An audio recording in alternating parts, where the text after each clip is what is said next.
Awesome. So hi everyone, thank you all for joining us tonight. We're so excited to have you. And a special thank you to our panelists tonight for joining us to speak with this amazing group of women. My name is Terry. I'm a junior at Northeastern studying computer science and finance, and I'm also the president of Northeastern's Women in Technology. In case you don't really know what NUIT does, we aim to provide diversity in computer science as well as women in technology. And tonight I, along with my fellow eBoard members, will be moderating the event, but please don't hesitate to ask any sort of questions in the chat, or we'll leave a section in the end to be able to verbally ask your questions as well. So without further ado, I'd like to give our panelists a little opportunity to briefly introduce themselves. Would anybody like to begin? My name is Robin Fish. I am an enterprise account executive at UiPath, and I'm really excited to be here. Awesome. My name is Lynne Chernow, and I'm currently a consultant for CIOs and CISOs in the New York area. And right now I'm at Fordham University. Awesome. Hey everyone, I'm Nadia Malik. I'm a pre-sales engineer at UiPath. I'm based out of Austin, Texas. Hello everybody, I'm Donna O'Donnell. I'm an executive director at Xerox, running their digitization and automation. And I used to be at UiPath with Nadia and my friend Robin. So I'm thrilled to see everybody. Lots of people coming from UiPath. Maybe I should go there. Awesome. So without further ado, we can go ahead and get started into a few general questions. So I'll begin with like 2 or 3 general questions just so that we get an idea of your guys' journey into your current career. So if you guys could all just give a brief kind of introduction into how you got into your career path and sort of what drove you to choose that. I could start as a New Yorker, I'll talk really quickly. So I have a Bachelor of Science degree from Cornell University in nutritional biochemistry and food science. So if I impart anything of value today, being a foodie, you'll learn that there is no recipe for all of you to follow for your success in technology. You'll hear tonight that everybody's path is different. So because I am a foodie, after I studied nutrition and food science, I did an internship at Good Humor Ice Cream. I love it. I went to the Culinary Institute. I was a pastry chef at a fancy French bakery on the Upper East Side.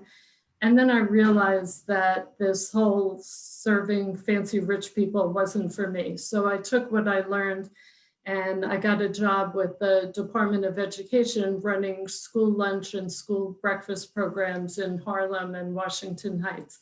And it was a very fulfilling job. By the way, I had no computer courses in high school, college, no training whatsoever. But after 4 years of running food programs, my sister, who was running school construction, said that they had an emergency. They needed someone who could move them from a paper-based process to something automated. This was in 1984. I'm a bit older than you. And I figured, well, I don't have any training in that, but let me try. And first day of work, didn't go to the office. I went to the vendor's database training. I had a headache for a whole month, but I did it.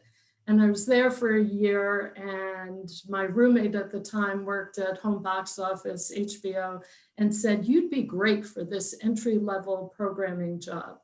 Well, I got used to just trying things I had no training on, and I got the job, and I was there for 30 years. I retired as deputy CIO, head of application development, developed HBO On Demand, HBO Go, and I am just so proud of how I started as entry-level programmer and just grew there. Took a year off. A friend of mine, CIO at Fordham, said, come help me out for a couple of months. This week marks I'm there 5 years. He retired 2 years ago. I'm still there. And now I'm working in information security. Another time I made a shift to something where I didn't have formal training, but it is so exciting to learn something new every day and to just really have confidence that you can learn new things. Awesome. Thank you, Lynn. That's pretty cool. You came from a very untraditional background and ended up switching almost full 180. And I'm not done yet. Awesome. Would anybody like to share next about their introduction? Yeah, I can go next. Awesome. Yeah, so I actually originally was a bio major at Texas State, and I was a computer science minor. And about my junior year, I figured out that I actually really enjoyed my computer science classes a lot more, and I wanted to graduate in something that I had, a strong chance of having a job right out of college. So I made that switch junior year, and I was a little worried actually because I thought I was behind with internship experience. And so I applied for an internship the summer before I graduated, and it was a summer internship. And I actually took the advice of my dad, and he said, well, why don't you just ask if you can actually extend that summer internship and just stay for the rest of the fall semester. So I asked, and there wasn't any problem, and I was able to stay. And so I was able to get about 6 months of internship experience. And luckily, when it was close to graduation time, there was job fairs, and so I applied a ton. And IBM had a minimum requirement of 6 months of internship experience. So I just nailed the minimum of having that experience, and I jumped at the opportunity and was extremely excited to work for a big organization. And after about 3.5 years at IBM, I thought I had built, a strong foundation as a software engineer. And I took a leap of faith and joined UiPath, a startup. And so no one really had heard of the RPA space back then. I was around the employee 1,000, and 2 months later, they grew significantly. So it's been an amazing ride, and I really appreciate everything I've learned from IBM and incorporate that in every job so far. It's been, they're different from each other, but it's always a family that you find along the way. Perfect. I'm Donna O'Donnell. I started my career at AT&T. I retired from there. I was there 24 years, which is unbelievable. And after I left AT&T, I was blessed to meet Catherine Caselli, who is on the screen today, who was my recruiter, who brought me to UiPath I think I was the 50th employee in the US, which is pretty amazing. And it's at the ground level. It was a pretty low evaluation and went pretty high. During that time, I had the opportunity to be on various women in tech panels and different events. And I was able to meet the president, the global president of Xerox at that time, at one of those meetings. And we built a friendship, and I moved over to Xerox. More so, when I was at AT&T, I thought I wasn't a big company girl, and this is a big lesson to take. I went to a small company, and then I realized I sort of like the big company feel, although it's not traditional. It's the opposite of Nadia, going from IBM to UiPath. I went back to the big company, and now I'm at Xerox. I was brought in to run the sales team for the digitization and the automation.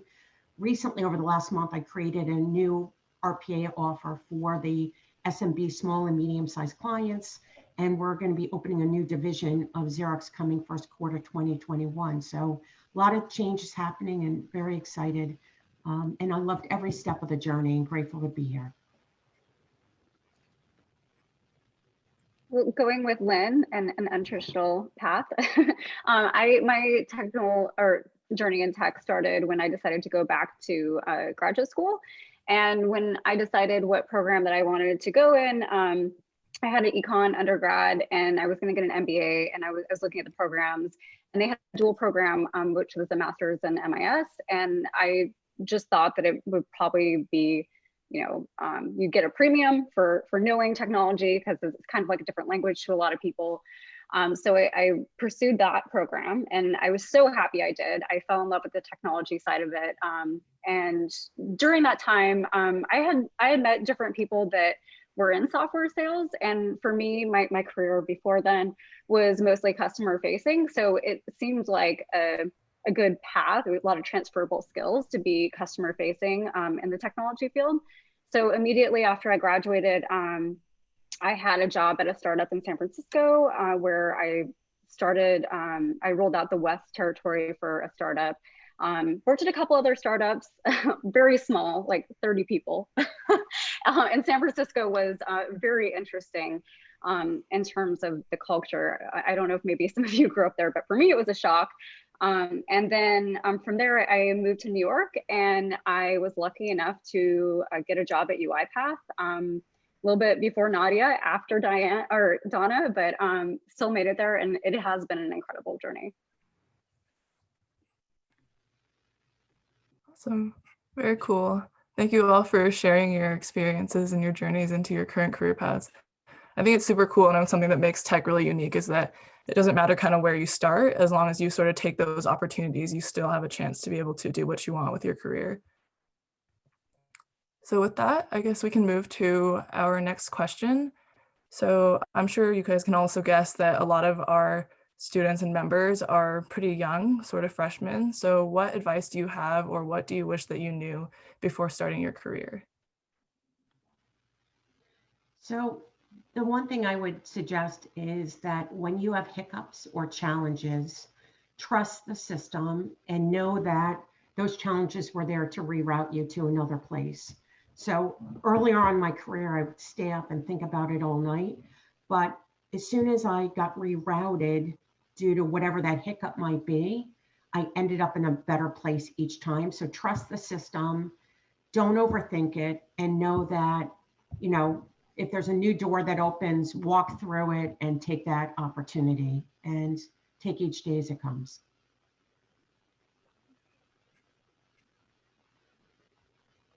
I agree with Donna. You have to trust the system.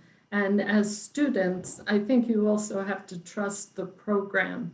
Sometimes I think important skills are often outside of your specialty.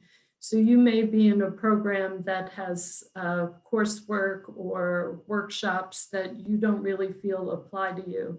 But in using Donna's expression, trust the system, sometimes there are things that you're not passionate about but you'll need later. So take a broad view of the skills you need to develop.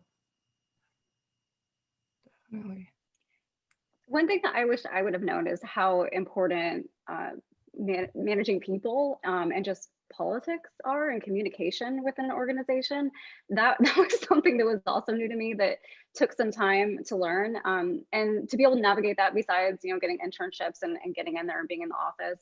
It's always important to, I think, you know, reach out to more established women that you know, might be at your company, or even just like reaching out on LinkedIn to somebody that you have some sort of shared connection, maybe them to the same school, something like that. But what you'll really start to understand the more you speak to people that have a career and have had success is everybody is the same, and we've all had to go through the journey and learn the same way, and it'll make you feel a lot more comfortable knowing that it's all normal, and you know, they can help you along the way. So I would say reach out to people, don't go it alone.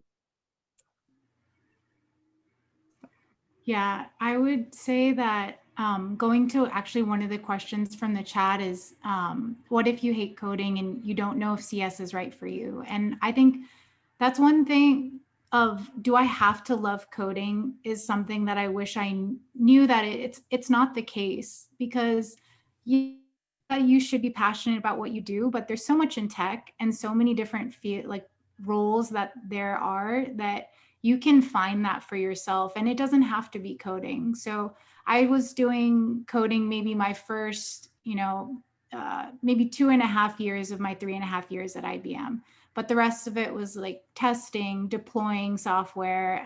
And now as a pre-sales engineer, it's kind of funny because I never even knew what a pre-sales engineer was until the recruiter reached out to me and she said, "Hey, what are you looking for in your next job opportunity?" And I described to her, I said, "I'd like to be more customer facing. I'd like to solve problems. I'd like to, connect with people, but still be able to speak to technology." And she said, "Well, there's this role, and it's called a pre-sales engineer role. And she described to me that I'd be demoing, I'd be architecting solutions, training people on the software. And I said, wow, this is a dream job. I didn't even know that this existed. So I think that, I wish going back, I knew that I could tell other people that it's okay, you don't have to do traditional coding. It's good to get that foundation under your belt and have that. And then you can find what works out for you. Yeah, definitely. And I think specifically for Northeastern too, we have the co-op program. So it's a really great opportunity to kind of immerse yourself in a bunch of different things. There's no need to feel pressure into saying like, oh, because I'm a computer science major, I have to go into software engineering. Don't be afraid to kind of dip your toes into different things. I'm actually going to like a full business co-op with some tech influence instead. Awesome. So we can move into the next question then. Some of you have kind of already hit on this a little bit, but maybe if you want to expand on it. The question is, how has technology changed throughout your career? And do you think technology has changed for women? Well, maybe I'll start. I think technology has changed quite a bit since I've been in it. I'll use an old-fashioned expression now called shadow IT. When I started, the tech group was really the only group doing tech. And now all parts of the business, no matter what your organization is, many people are involved in making those decisions. Vendors go straight to your business colleagues. They don't always go through the IT department. So everybody's in the tent, and whether it's managed services or all different types. But that does present challenges for those of us in technology, mostly for integration or security or risk. So for that piece, to me, has changed quite a bit. I think the second part of your question was about changing it for women. And I guess what I'm saying is that doesn't really apply, but I've seen a big change in how technology proceeds.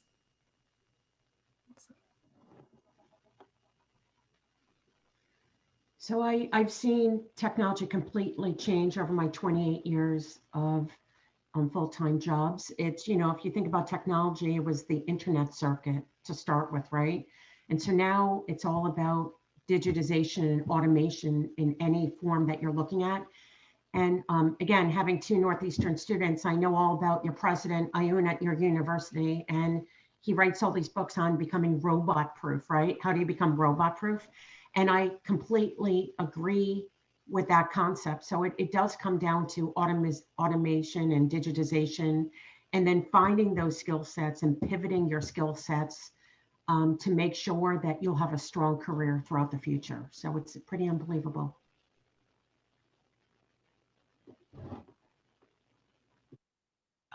So I definitely have seen a change, in technology. I feel like it's always constantly changing, and that makes me extremely passionate about the field itself, because it's amazing to say you've contributed to something that's actually affecting how people work. But when it comes to, has it changed for women? I think that's actually something that, it's happening slowly but surely. But I think it's something, we could work on as a community to have more women engaged in tech. And because I don't remember the numbers from the study, but it was something to say that, even the women who end up studying computer science, but the percentage of those that can stay in that field, past graduation is pretty low. And so I think that, there is still a lot more to do in changing that aspect and encouraging, women to support each other, and so that they can continue to grow in that field.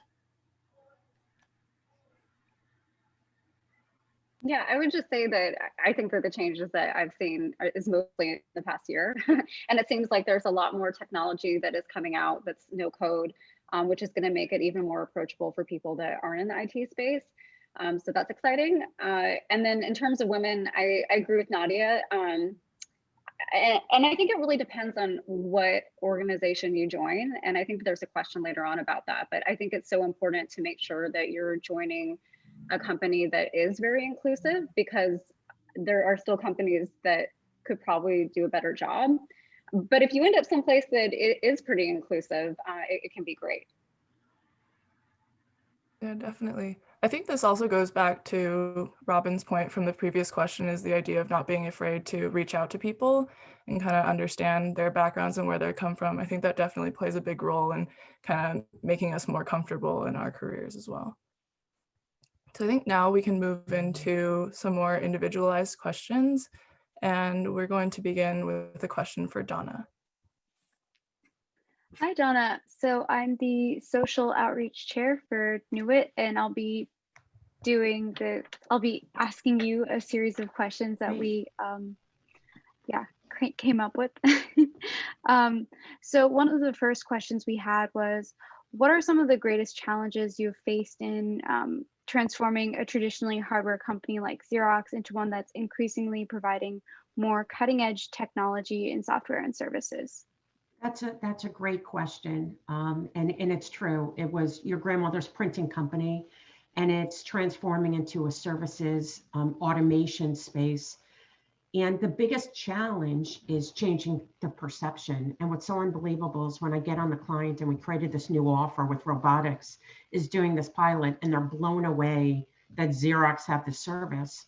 But it's actually not that far-fetched for the fact that Xerox owns 100% of the Palo Alto Research Center Park, and it created the Ethernet cord and the mouse and all these various technologies. So we do have a think tank behind us that create these unbelievable offers. But the biggest thing is changing the perception. And that's really going to come down to our chief marketing officer and our teams, and doing road shows like this today in order to change that perception. So grateful to be here. Thank you for that question.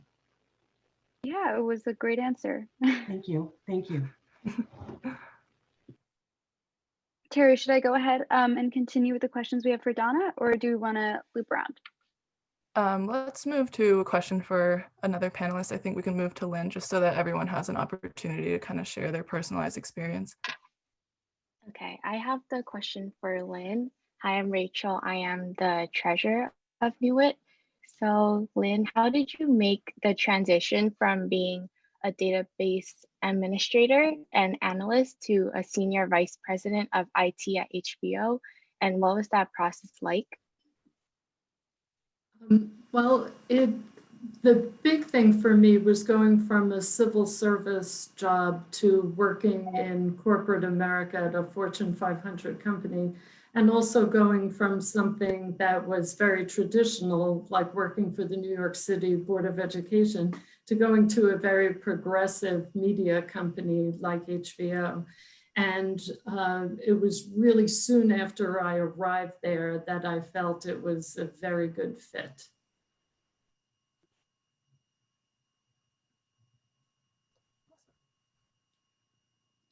With that, I think that we can move into the question for Nadia. Hi, I'm Emily, and I'm the PR chair of Newitt. So for Nadia, I noticed that you worked as a software engineer at IBM for 3 years and had another software development role prior to that. So what is it like working at a large and well-established tech company like IBM? Thanks, Emily. Happy to answer. So at IBM, I was really nervous, right? As my first job coming out of college. And it was, it's a large organization, but it was actually a relief in some ways because it was a new team. It was the new cloud team that they were forming. And it was a handful of newly graduated students as well that were my peers and colleagues. And so definitely didn't feel alone in the pressure. But it ended up being that, we became so close, we were friends. I still am in touch with those people from IBM still to this day, even have, some invited to the wedding and whatnot. So it's crazy to see that, years down the road, you work with these people on a day-to-day basis, but they become like your family. And going back to Robin's point earlier of not being afraid to ask questions is something that I definitely learned at IBM because it's such a big organization. There's so many people out there that are there to support you. My team lead was amazing. He had so much patience with me. I think that, he taught me how it's always okay to ask questions. So don't feel like you can't reach out if you're stuck. And then if they don't know the answer, they will go and find you someone who can help you. So it's really something that you shouldn't be afraid of, even if you're working for a big organization. I think that just means that they'll have even more resources and programs and mentorship circles for you to join. Thanks, Nadia. So now I have a question for Robin. Hi, Robin. I'm Angelina. I'm the design chair for NewIt. And we noticed that your background is very interdisciplinary. So after receiving 2 business-related degrees, including an MBA, what made you decide to go into the business side of tech? Yeah, so I've always been really passionate about business. I get really excited about reading, the balance sheets and just understanding how businesses work. And I think like technology was another passion I had. So it's actually allowed me to arrive at my perfect place right now. So, and at UiPath, my job is to go and sell to organizations, and our software helps them be able to add efficiency to their company. So we're helping their bottom line. We're improving the experiences for their customers. We're improving the employee experience. So it allows me to be able to talk about tech and to bring that excitement that I have for what technology is doing, but also just bringing, my passion for business as well, and being able to, kind of speak to both parties there. Thank you. Very cool. Emma, I just wanted to check in and see if we had any chats or questions from the audience. Yeah. So I guess the question is, what are some challenges you've faced as women working in a technical field? Have you experienced like imposter syndrome or sexism, and how have you handled those situations? First. So I have experienced it. Nothing that is, traumatic, that we don't need to go to court or anything, but it was interesting, some of the experiences that I had in the Bay Area. And I don't know if it's because, a lot of like high performers gravitate to that area. And it can be kind of a boys club. And that was something that I'd never really been hazed by the other side before. And I found myself in a couple situations that I think if you talk to anybody else that has experienced like any sort of discrimination, the situation, the way you feel in it is you're confused. You're like, what's going on? Like, why am I doing something? Like, and you don't really understand. A good example. So I went to this interview and it was, I think it was like three hours. And I think there was like 4 different guys that came in the room and interviewed me. And one of the interviews, the guy, he just started to get really aggressive. Like he was yelling and just kept badgering me and questioning me. And I didn't really know how to act because it was an interview. So I didn't know, like, am I supposed to get aggressive back? Like, what's going on? And like, the very last interview that I had, I, of course, researched everybody that was going to be interviewing me before. And I had noticed that the gentleman that was interviewing me, he used to be a shoe salesman at Nordstrom's. So at the end of the interview, I was like, oh, like, how was it for you, the transition? Just making conversation and trying to highlight that I did some sort of homework. And he got kind of mad. And then at the interview, when you're like doing sales, you're supposed to always ask, like, is there any reason why you wouldn't move forward with me? Because you're trying to close them. And he's like, yeah, he's like, I thought this part of the interview was going to be a slam dunk for you because you have a technical background. He's like, but I don't even think you know what we do. And I thought he was joking. And I was like, really? I was like, oh, I was like, you're joking, right? And he's like, no. And and it was just a really bizarre situation. I ended up being like, oh, okay, well, I'm sorry, like, this is why I, framed it this way. Of course you're a hardware company, you're Cisco.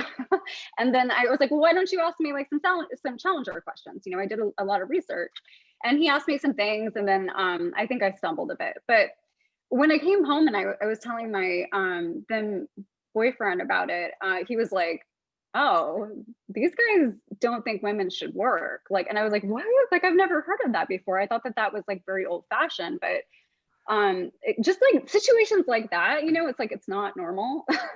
And just being prepared for situations like that. Like I had one more situation that happened more recently, and this time I was ready for it because it had happened to me a couple times, and somebody was kind of second guessing me of I needed a resource for something, and they were like asking me, well, you know, have you qualified this opportunity, and like, and kind of condescending, talking down to me, but I didn't think that's what they were doing. But anyways, I just went and I walked over to them. I'm like, maybe I'll talk face to face and we'll just straighten this out right away.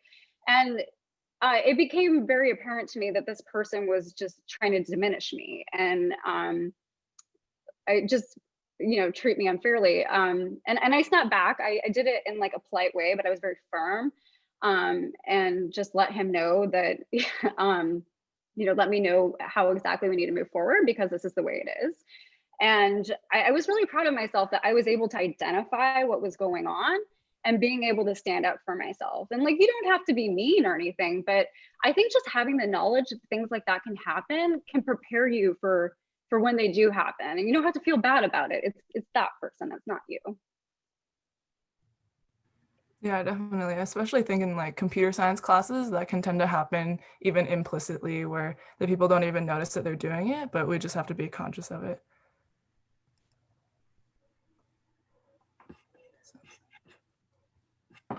I can go next. If was that question meant for the whole group to go around? Yeah. Okay, awesome. So I've definitely experienced sexist comments, especially, you know, being more customer facing. I think it's easy to say comments like, oh, you know, you're the booth babe, or, you know, oh, you're a good presenter. You know, you should present the beginning slide, you know, because it'll look nice, or things that are ridiculous. And you'll face those, so that it does happen. But you know, how you handle yourself when those situations happen, you know, confronting your colleague and letting them know, you know, what they said was not okay. And if, you know, it depends also the level that of friendship you have with that person. You know, if you don't feel comfortable telling them, you can always tell your manager. So I've had that experience as well, where I was mentoring an internship program, and one of the girls was experiencing sexist comments, and she went to the manager and they were reported. So if you don't feel comfortable, you know, you can always reach out. And I think that, you know, because the tech space is so dominated, it is, you know, dominated by men in a lot of spaces, areas. So I think that, you know, just keeping that in mind. I think that, you know, as an individual, I just try to push myself harder to make sure that my work stands out, and that, you know, that I will try to go above and beyond what I'm asked to do, just so that, you know, I can show that, you know, being a woman isn't a factor, and that you can be brave and come up with new ideas, and speak to others within the company on how you can flourish, you know, as a woman in tech. So don't let any of those comments bog you down, is what I would say.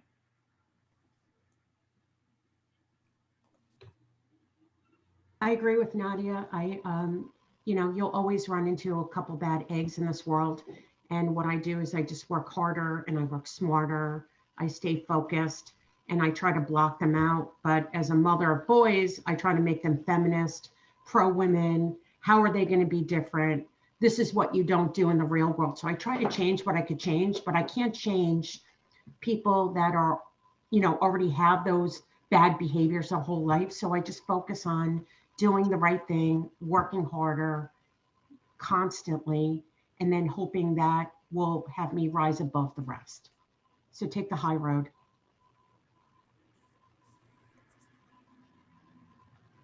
Yeah. Lynne, did you have anything that you would like to share as well? I was very fortunate in that in my 35-year career in tech, I've never suffered sexism that has hurt my career. So I feel fortunate in that.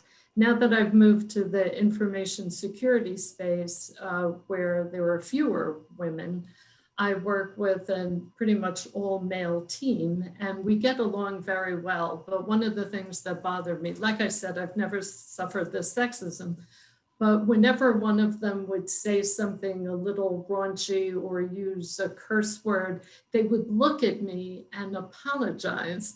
And it just really bothered me. I felt like they were treating me like a fragile person. So finally, I just said, enough of this, stop apologizing. I thought another thing I could do was start cursing myself, but that wouldn't be my authentic self. So I just told them, do not apologize. We're all to be our authentic selves, and I'm just part of the team here, and stop treating me like a girl. That's what they said. We're apologizing because you're a girl. But other than that, I've been very fortunate in that I haven't experienced sexism. That is really great to hear. And I think that's one big thing is like, once people kind of start treating everybody like they're just like people instead of defining them by their gender, then that's when things really start to improve. Emma, did we have any more questions in the chat? Nope, not for now. If anyone else who's logged in since then, since we first started, feel free to put your questions in the chat or private message me, and I'll ask them when we get the chance to. Awesome, sounds good. So with that, then we can move into some more individualized questions. So we'll just cycle back through beginning with Donna. Well, those were amazing responses. And like, I was definitely like cringing through some of them, like just the secondhand experience of trying to understand what that was like. So I'm really grateful that you guys decided to share that with us instead of, you know, just like hiding it away and pretending it never happened, because I think that will be really helpful to all of us in our future. But Donna, the next question I have for you is if you could discuss the culture at Xerox and the dynamic working within your team, and also how you go about promoting diversity within such a large company. It's a great question. And I think that many large companies are so hypersensitive to make sure that they check all the boxes with the diversity. So I think that they tend to focus more on diversity than actually the smaller companies. We put the LGBTY flag as our logo for a couple months out of the year. During the whole Black Lives Matter, we had seminars every week where African Americans could share their feelings of what they went through, and everybody would join. The president of our company, Steve B., out of the 9 executives, he hired 6 females. So I think in the legacy pieces of these large companies, they are a white man's world, which is terrible to say, right? But I think as we go into these more progressive groups, they're working harder and smarter to bring on these diverse groups. And they make a point of it. And I think that the world is watching. What I love is that the NASDAQ announced today that if they don't have diversity on their board, they're going to be dinged and it's going to be used against them. And not only do you need diversity on your board, you need diversity on your officer team. But as smart females like yourself, we could only hope that somebody picks you because you're brilliant and smart and not because they need that check mark. So I go back to, how do you work harder and smarter than the rest of them to prove this is who I am, I'm meant to be here, and I'm going to show you my strengths, and I'm going to bring in other smart people like yourselves. So that's the key thing. Thank you. Thank you, Donna. The next question is for Lynne. So you did touch upon this a little bit before, but just to clarify even further, how did you ultimately decide on your career transition from being a DBA and analyst to a senior vice president of IT at HBO? And how did you show that you were qualified for a more business-minded role? Okay, thank you for that, Rachel. So I did talk about my journey. I won't repeat that. And I was really fortunate to be given these opportunities, and I'm proud of myself for taking them.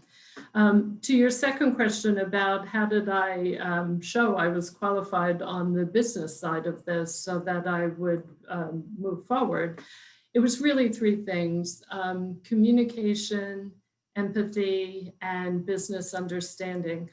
And I can't stress how important those three skills are and how you have to be active about demonstrating those three skills. Using technical jargon does not impress. Conveying that you understand a business need, that's what does it. Being able to understand the stress one of your colleagues is feeling, that also does it. And finally, explaining technology in plain English is really a highly valued skill. So those are the three things I use to demonstrate that I was ready to move on to both leadership and to a more business area outside of technology, but leading technology. Thanks. The next question is for Nadia. Do you have any insight into the culture, expectations, and general environment of IBM, and what was the recruiting process like? Yeah, thanks for the question, Emily. So with the culture and expectations of IBM, so I mentioned a little bit in the previous question, but you know, even though it was a large organization, there was a handful of new grads that I was able to connect with, and a lot of mentors and my team lead there to support me. So I think overall, you know, the culture was great. And for the expectations, I think it was pretty, you know, pretty high expectations. It was agile environment. We had 2-week sprints. So, you know, always busy, always learning, but also, again, always there was plenty of resources there for you to reach out to. And for the recruiting process, it was originally I'd applied through the job fair. So I'd applied a bunch online, but IBM specifically, I got the first interview through the job fair at school. And then I had a couple of on-site interviews in person, and it was pretty traditional software developer questions with the whiteboards. Personally, I mean, completely honestly, I was sweating. I turned red as a tomato. I am so terrible with the interview process. And so I get super nervous. So if you guys feel that way, I'm definitely in the same boat. But, you know, despite the nerve-wracking, you know, the thoughts going through my head, I really realized that it really is important to speak aloud when you're going through those questions, because it's really more on how do you get to your answer than the answer itself. So it's okay if you don't know it, but just, you know, talk that process through as you're whiteboarding it. Say whatever is in your mind, because that's what that really matters to them, because they want to see, engage, like, how do I work with this person? How do they think? Instead of just thinking, you know, and spitting out the answer. So that, I think that, so overall the recruiting experience was pretty traditional, but, you know, learned along the way. Awesome. Thank you, Nadia. I have another question for Robin. So we were wondering, what stands out to you about the intersection of the disciplines of business and technology? Yeah, I mean, I think it's just what Lynn was saying, is like being able to explain technology in plain terms is pretty valuable. So I I think that that's the whole value from having it, and I think it gives you a great perspective. And you know, like, let's say that you are studying finance and you're interested in technology. Like, there's so many fintech companies. There's so many ways that you can find the two disciplines and use it to your advantage. Yeah, definitely. I think as like a CS and finance major, I've definitely found that to be true as well. I'm going into like a private equity role, but I'm still able to leverage some aspects of computer science too, which I think is pretty awesome. So with only 13 minutes left of our event tonight, I'd like to take the opportunity to open up the panel to our audience members. Emma, if there are any questions in the chat, I think this would be a great time to ask those as well. Yeah, we do have a question. Someone asked, do you recommend trying for an internship after freshman year? If so, what tips do you have for getting one?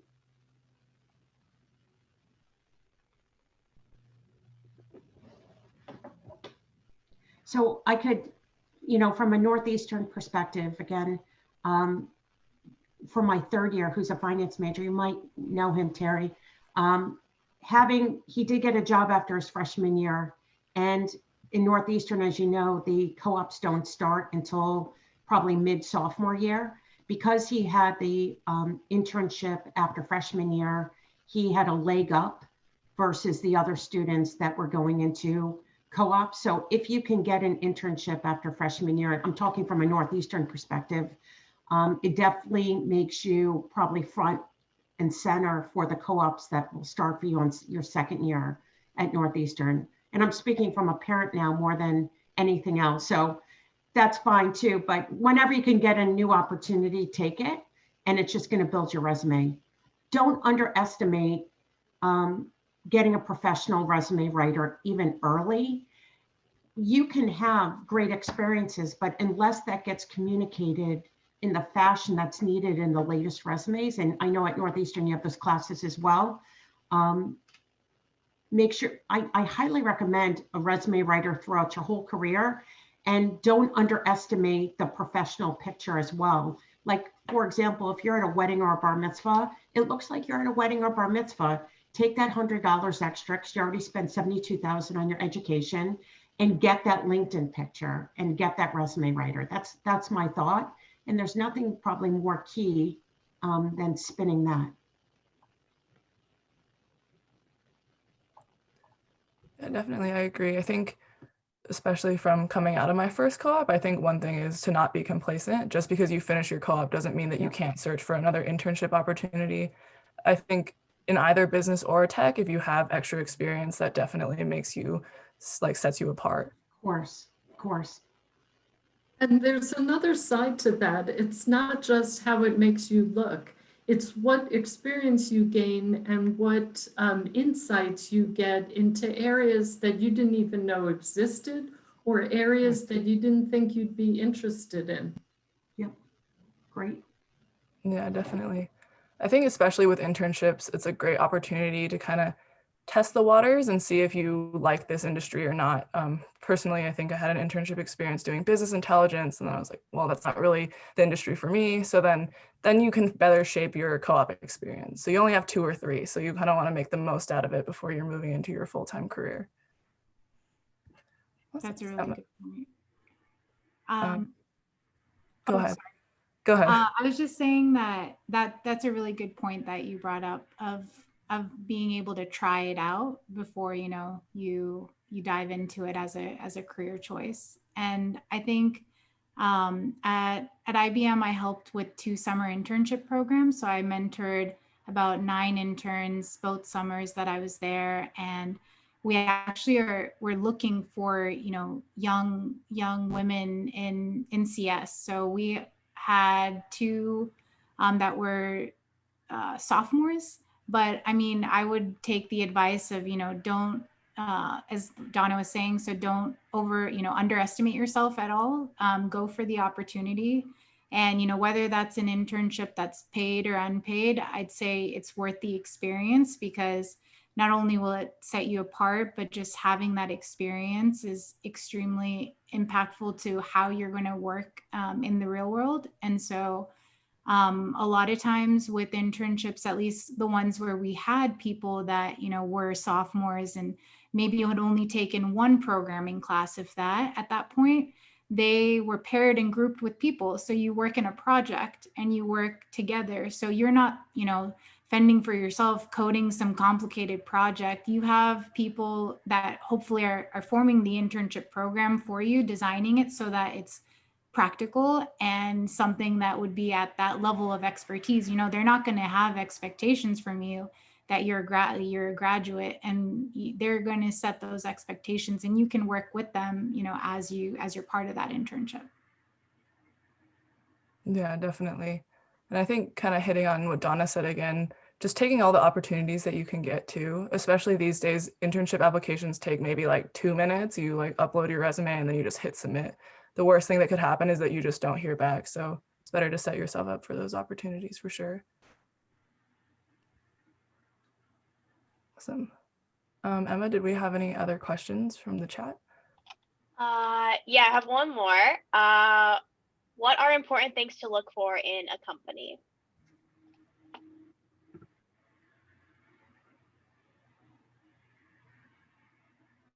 I think you want to be excited about what they do. Oh, sorry, I already started talking. Do you want to go, Lynn? No, go ahead. Oh, okay. Yeah, be excited about what they're doing, so you can be passionate about what you're doing day in and day out. But I also think it's really important for it to be a cultural fit. And if you're going through a lot of interviews, I find like I coach a lot of my friends through some of this, and you know they'll get down like, oh, I didn't get this job. But it kind of seems you'll come to find that you usually don't get the jobs when it's not a cultural fit. Like you'll usually get hired somewhere where it's people that are really a lot like you, or maybe you know think like you or have the same mission. So it ends up working out in the perfect way.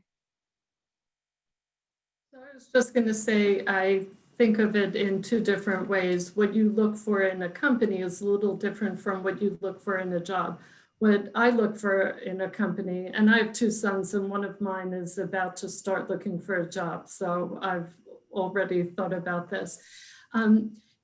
It needs to align with your goals and values. So your goals and values need to align with the company's mission and vision, because otherwise it's not going to be a good fit. So that's what I would look for in a company. What I would look for in a job is, I know this sounds silly, but is it good? Is the job offer good? And I would say it needs to be good in three ways. It needs to be good in that it aligns with your values.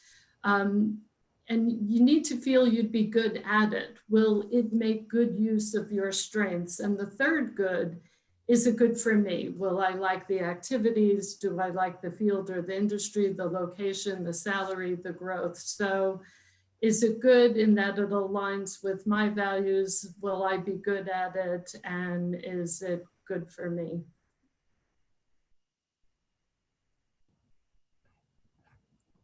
Yeah, I definitely couldn't agree more with that. I think especially in tech, it's really easy to kind of get wooed by the name brand like Apple, Google, but you really want to make sure that when you read through that job description, it's really what you want to do and not just because Google wants you to do it, right? And I would just add that I definitely would think, when I think of what I'd want out of a company, culture is the first thing that comes to mind. And I would just add that having questions that you can ask them to help gauge their culture and how they are during the interview process would be really helpful, because looking at their company website and looking at their values, but actually speaking to them about it is, you know, totally different. And especially in like a remote world that we're in now, it'll be harder to gauge company culture because everything's virtual. So if you have some of those questions at hand that can, you know, explore that a little bit more, I think it may be helpful in that process. Add to something Nadia just said, as someone who interviewed many people in the hiring I did over the 30 years at HBO, I was always impressed when the candidate would ask questions like that and not apologize for asking it. Because what it told me is they wanted it to be a good fit. They weren't going to just say yes to an offer based on name recognition or salary. They were really looking to make sure that it was going to work. And I appreciated that as the hiring manager.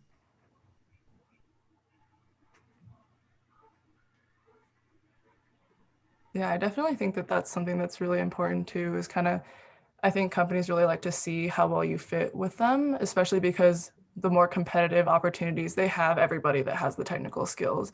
So at that point, it comes down to how well do you fit with the company, and do I really want to be working with you at the end of the day? Awesome.